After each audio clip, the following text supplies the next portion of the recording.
All right, so we have been graphing using the big table, right? We have to pick our x's, fill in the expression, find our y's. Well, today we're going to learn the first part of being able to graph without having to use that table. So I think you might find this way to be easier. It's definitely faster. So I wrote the steps for you, so let's go through them, and it's pretty simple for this first lesson. So slope-intercept form is y equals mx plus b, and the b stands for the y-intercept. It is also the first point that you're going to put on the graph.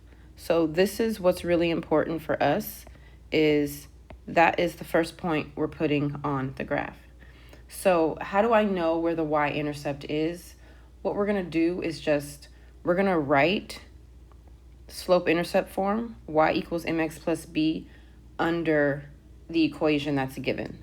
So we're going to write y equals mx plus b.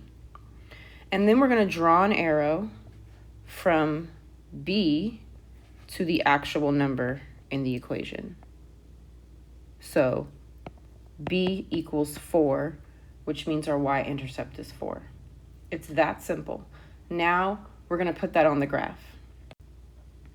So to graph it, you go straight up if your b is positive, or you go straight down if your b is negative. And sorry, starting from the origin, I should have typed that out for you. So here's the origin, right? Since our b is 4, this second number is our y-intercept. It's a positive, so I'm going to go up,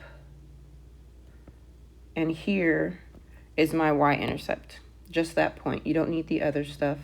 That is how you graph this y-intercept. And that's all we're doing today. We're finding the y-intercept and we're putting it on the graph.